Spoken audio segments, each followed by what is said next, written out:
Hello and welcome to Dare Miss Monday. Craig here. I'm back. I'm fighting fit. I'm glad to be here. Unfortunately this week it's Ali's turn to phone in sick. He's being doggy daddy of the year. He's being real daddy of the year. It's Ellis's birthday. Son, happy birthday Ellis. Ali's got a few things on this week, so I'm more than making up for my last couple of weeks where I've been ill. I had shingles. It's horrible. Would not recommend. But I'm glad to see the back of it. I made a pretty quick recovery. So this week I thought I would give us something a wee bit different. You know, when you're scrolling through Facebook or any kind of social media, you see these videos that are therapeutic. It's like people cleaning carpets and stuff like that. Or just things you can just sit and watch are really satisfying. So this week I thought I would clean my guitar, just to give you a bit of background. This guitar's my Epiphone Master Built Deluxe. Epiphone's traditionally known these days as Gibson's budget brand. So Gibson, everyone knows the Gibson Les Paul, iconic guitar. So these are actually the guitars that Epiphone used to make when they were a great brand in their own right. A kind of reimagining of the old arch-top guitars. The main type of acoustic guitar people think of is a flat top, and basically the top is X-braced, which means it's got like two pieces of wood that are in an X shape that support it and stop the strings, the tension from the strings just ripping the whole top off. But before that they used to use fan bracing on classical guitars, and this is an arch top, so it's got bracing down the sides of the guitar, which gives it a totally different tone to a flat top acoustic guitar. This arch top guitar was designed for people playing in big bands before amplification, and it was designed to cut through. The whole style of it, I just thought it was so cool when I picked it up. I loved it, and I really have played it to death, to be honest. It's been my go-to for a long time. It's took some serious abuse. It's got some big dings in it. It's got a big crack. I feel like it just adds to the character. When you first get a guitar, you're like, oh no, I've bashed it, or I've dropped it, or dinged it. But I've kind of got over it with this guitar, and it's just an absolute wreck, to be honest. So starting here, you can see I've actually never changed the strings on this guitar, and I've had it for about 3 or 4 years, which is absolutely atrocious. Anyone that knows guitars knows you need to change the strings. Like, it depends how much you play it, really. But I mean, obviously there's guys that change it every time they play it, like The Edge. No, but I mean, your average person probably changes strings like 6 months-ish, like, I don't know, every 6 months, something like that. This Epiphone, there's a few reasons I've never changed the strings.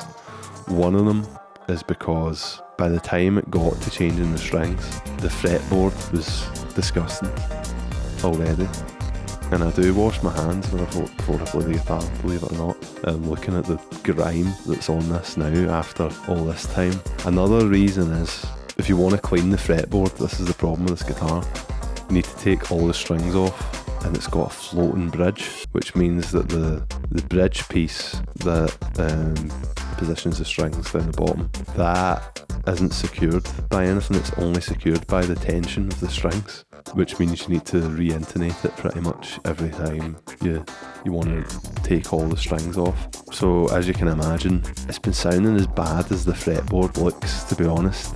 I've got a big packet of strings I need to use up, so I've just put your standard D'Addario strings. Another thing is with this guitar, it's supposed to be modern, rethought, so the bridge has got a pickup in it, and it's also got a mic in it, and you can blend them, which is quite a premium feature for a guitar at this price point.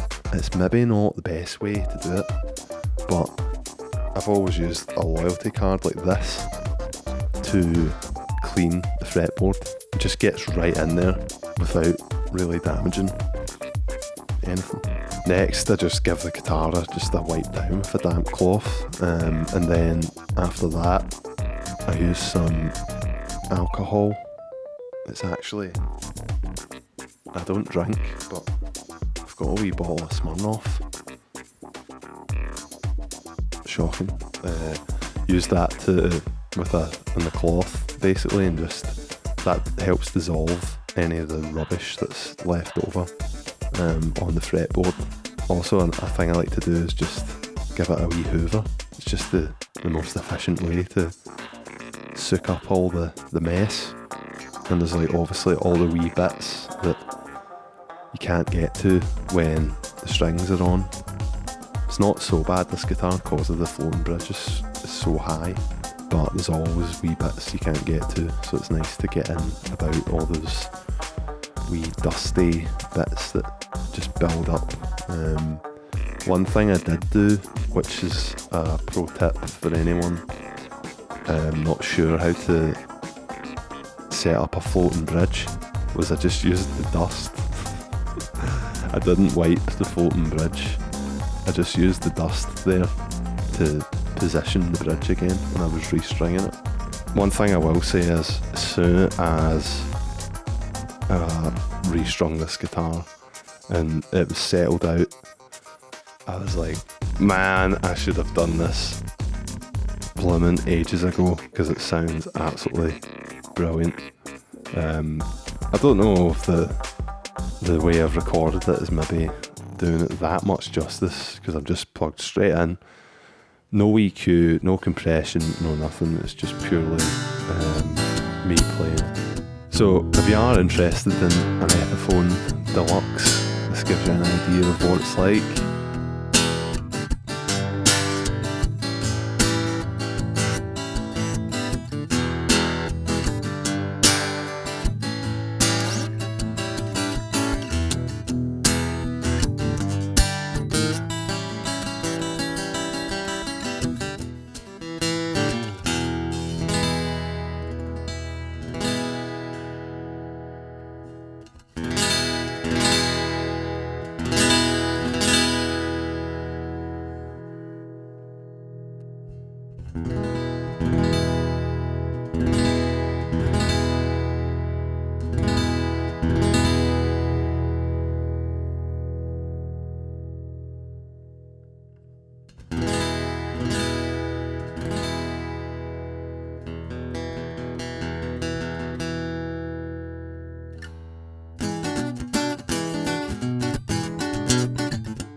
This has been me just therapeutically cleaning my Epiphone Deluxe.